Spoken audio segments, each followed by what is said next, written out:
தந்தை மைந்தர் தூய ஆவியார் திருப்பெயரிலே உங்கள் அனைவருக்கும் பரிசுத்தமான லெந்து காலத்தினுடைய வாழ்த்துக்களை கன்னியாகுமரி பேராயத்தின் சார்பிலே அறிவிப்பதிலே மகிழ்ச்சி அடைகின்றேன். பரிசுத்தமான லெந்து நாளுடைய ஆரம்பத்தை முன்னிட்டு பேராயத்தினுடைய தொடர்பு துறை வழியாக தினமும் தியானமாக வெளியிடப்படுகின்ற இந்த தியானத்தினுடைய முதல் நாள் தியான உரையை நான் உங்களோடு பகிர்ந்து கொள்வதில் அதிக மகிழ்ச்சி அடைகின்றேன். நம்முடைய பேராயமாக இந்த வருடத்திலே மிக முக்கியமான ஒரு கருப்பொருளை தெரிவு செய்தோம். அது லேவியரா புத்தகம் 19ஆம் அதிகாரம் 1வது திருவசனம். கடவுள் மோசேயிடம் சொல்கின்றார், இஸ்ரவேல் ஜனங்களுக்கு நீ சொல், நான் பரிசுத்தராக்கிறது போல அவர்களும் பரிசுத்தமாய் இருக்க வேண்டும். ஐ ஆம் ஹோலி, பி ஹோலி. இதே பகுதியை புதிய ஏற்பாட்டிலே பேதுருவடிகள் எழுதிய 1ஆம் நிருபம் 15ஆம் வசனத்திலே, உங்களை அழைத்தவர் பரிசுத்தமாக இருப்பது போல உங்கள் அழைப்பில் எல்லாவற்றிலும் நீங்கள் தூயவராக நீங்கள் வாழுங்கள் என்று சொல்கின்றார். இந்த கருப்பொருளை அடிப்படையாக கொண்டு இந்த பரிசுத்தமான லெந்து நாட்களிலே நாம் ஆண்டவருக்குள் பரிசுத்தமாய் வாழ ஆண்டவர் அருள் செய்வராக. திருமறை சார்ந்து இந்த லெந்து நாட்களிலே நாம் மிகுதியாக கடவுளுடைய வார்த்தையை தியானிக்கவும், அதை அறிந்து கொள்ளவும், அதை நாம் கற்றுக்கொள்ளவும், அதை நம்முடைய வாழ்க்கையிலே ஒவ்வொரு நாளும் நாம் அபியாசிக்க நாம் அழைக்கப்பட்டவர்களாக இருக்கின்றோம். லெந்து என்று சொல்கின்ற வார்த்தை லத்தீன் வார்த்தை. அதனுடைய பொருள் வசந்த காலம் என்று சொல்கின்ற ஒரு வார்த்தை. தாவரங்களை நாம் உற்று கவனிக்கின்ற போது கோடை காலத்திலே அதனுடைய இலைகளெல்லாம் அது கீழே விழுந்து மறுபடியுமாக புதிய தளிர்ப்பதைப் போல வசந்த காலமாக நம்முடைய ஆவிக்குரிய வாழ்க்கையிலே பரிசுத்தமான வாழ்வு துளிர ஆண்டவர் அருள் செய்வாராக. திருமறையிலே உண்மையாகவே நாம் இந்த லெந்து நாட்களில் கடைபிடிக்கின்ற நோன்பு அல்லது உபவாசத்தை பற்றி சொல்லுகின்ற 2 பகுதிகள் மிக முக்கியமான பகுதி.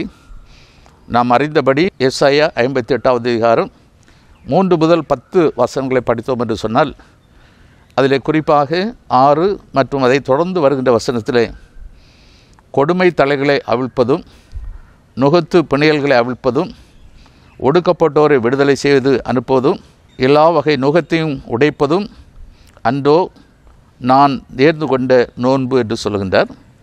அடுத்து பசித்தோருக்கு உங்கள் உணவை பகிர்ந்து கொடுப்பதும், தங்க இடமில்லா வறியோரை உங்கள் இல்லத்திற்கு அழைத்து வருவதும், உடையற்றோரை காணும்போது அவர்களுக்கு உடுக்க கொடுப்பதும், உங்கள் இனத்தவருக்கு உங்களை மறைத்து கொள்ளாதிருப்பதும் அன்றோ நான் விரும்பும் நோன்பு அல்லது உபவாசம் என்று சொல்கின்றார். உண்மையான நோன்பு என்ன என்பதும் உண்மையற்ற நோன்பு என்னது என்பதும் இந்த பகுதியிலே ஏசாயா 58 3 முதல் 10 வரை குறிப்பிடுகின்றார். மக்கள் மிகுதியாக உண்மையற்ற நோன்பாக சில சடங்காச்சாரங்களை கடைபிடிப்பதை இந்த பகுதியை சுட்டி காட்டி கடவுள் சொல்கின்றார், உண்மையான நோன்பு என்று சொல்கின்ற போது மக்களுக்கு விடுதலை கொடுக்கின்ற ஒரு வாழ்வாக இருக்க வேண்டும். அடுத்த வசனத்தில் சொல்லுகின்ற போது நமக்குரியதாக அல்ல, நாம் பகிர்ந்து கொடுக்க வேண்டும். அதிலும் குறிப்பாக மனிதனுடைய அடிப்படை தேவையாகிய உணவு, உடை, உறைவிடம் இவைகளுக்காக இயங்குகின்ற மக்களுக்கு நாம் உதவி செய்வது தான் உண்மையான உபவாசம் என்று குறிப்பிடுகின்றார்.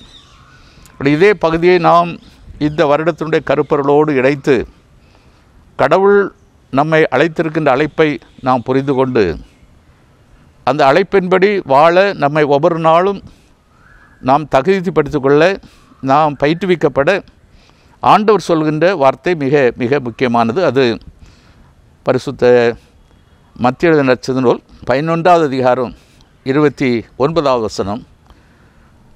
நான் கனிவும் மனத்தாழ்மையும் உடையவன், ஆகவே என் நுகத்தை உங்கள் மேல் ஏற்றுக்கொண்டு என்னிடம் கற்றுக்கொள்ளுங்கள், அப்பொழுது உங்கள் உள்ளத்திற்கு இளைப்பாறுதல் கிடைக்கும் என்கின்றார் ஆண்டவர். பழைய ஏற்பாட்டிலே நுகத்தை உடைத்து போடுங்கள், அந்த நுகம் சரியல்லாதது, நீங்கள் நினைக்கின்ற விடுதலைக்கு எதிராக இருக்கின்ற நுகங்களெல்லாம் உடைத்து போடுங்கள் என்று சொல்கின்றார். இங்கு ஆண்டவர் புதிய ஏற்பாட்டு காலத்தில் 2 முக்கிய வார்த்தைகளை பயன்படுத்துகிறார். ஒன்று, நீங்கள் கனிவும் மனத்தாழ்மையும் உடையவராக என்னை அல்லது என் நுகத்தை ஏற்றுக்கொள்ளுங்கள் என்று சொல்கின்றார்.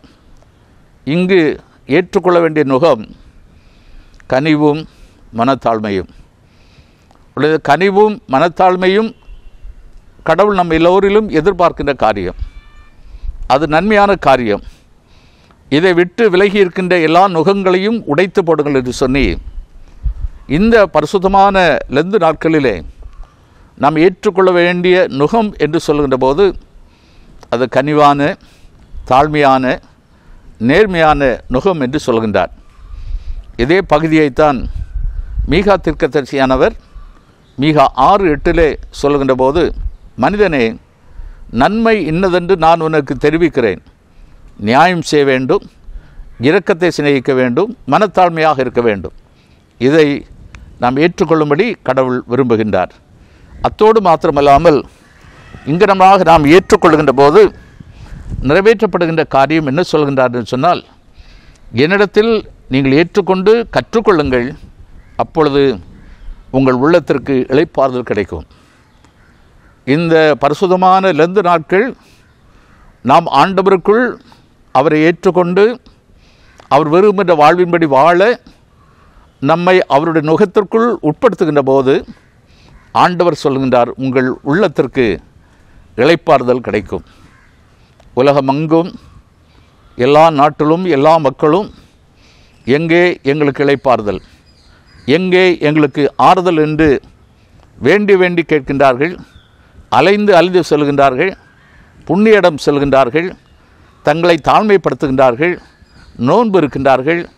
இவைகளெல்லாம் பல்வேறு நிலைமையிலே ஒரு சடங்காக காணப்பட்டாலும் ஆண்டவர் இங்கே தெளிவாக சொல்லுகின்றார், உண்மையான நோன்பு அல்லது உபவாசம் என்று சொல்கின்ற போது விடுதலையும் பகிர்தலுமாக நம்முடைய வாழ்வின் நிமித்தமாக மற்றொரு வாழ்க்கையிலே கனிவான, மனத்தாழ்மையான, நேர்மையான காரியங்கள் செயல்படுத்தும்படியாக இந்த பரிசுத்தமான லெந்து நாட்களிலே நம்முடைய தியானங்கள், நம்முடைய சிந்தனைகள், நம்முடைய பாடல்கள், நம்முடைய நேரங்களெல்லாம் நம்முடைய பரிசுத்த ஆலயத்திலே மக்களை இன்னும் பரிசுத்தப்படுத்தும்படியாக எல்லா நிகழ்வுகளும் அமைய ஆண்டவர் அருள் செய்ய வேண்டும்.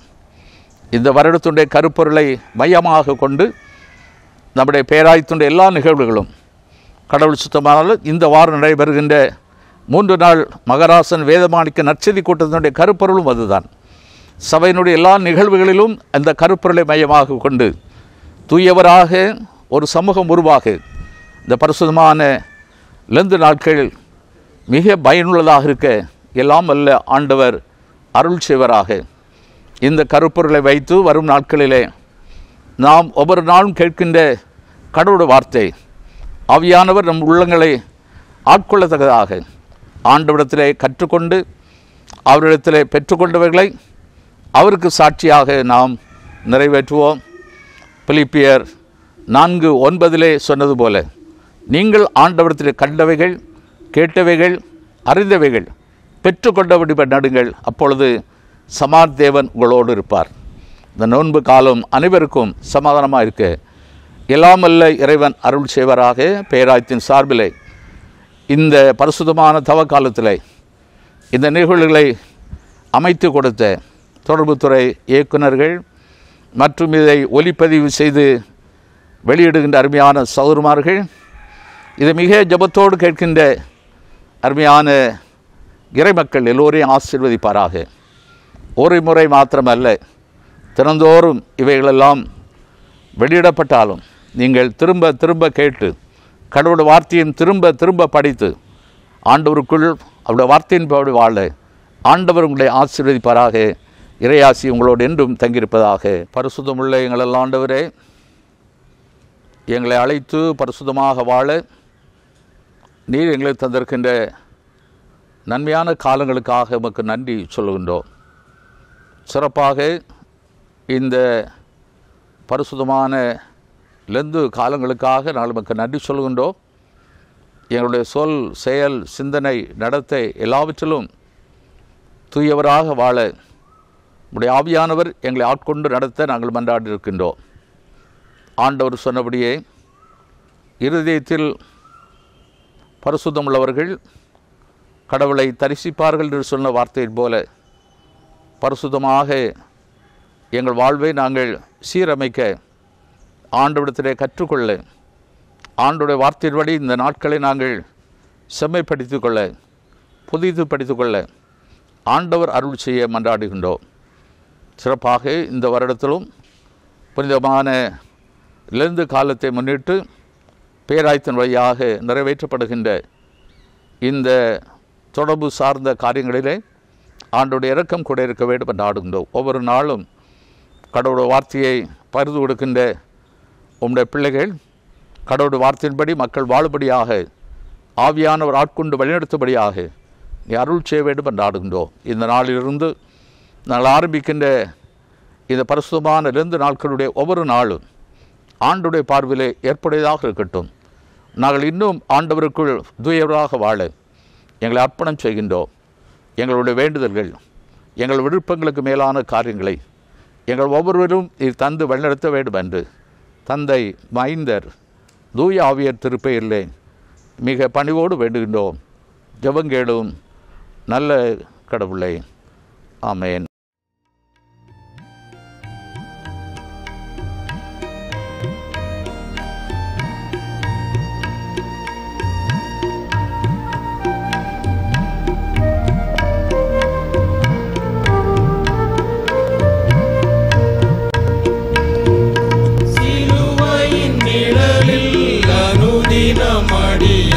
சாய்ந்திடை பாரிடுவே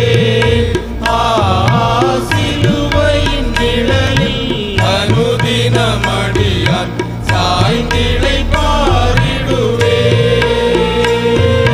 சிலுவையின் அன்பின் மறைவில் கிருபையின் இனிய நிழலில் சிலுவையின் அன்பின் மறைவில் கிருபையின் இனிய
கொடிய இடருக்கும் அஞ்சி இயேசுவை சார்ந்து நிற்பேன். எவ்வித கொடிய இடருக்கும் அஞ்சி இயேசுவை சார்ந்து நிற்பேன். அவனில் வியாகுலம் வந்தால் அவரே நான் அண்டிக் கொண்டார். அவனில் வியாகுலம் வந்தால்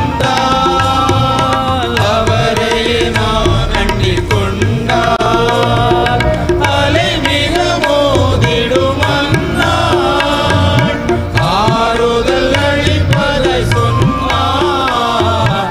சிலுவையின் நிழலில் அனுதினம் அடியான் சாய்ந்திடை பாரிடுவேன்.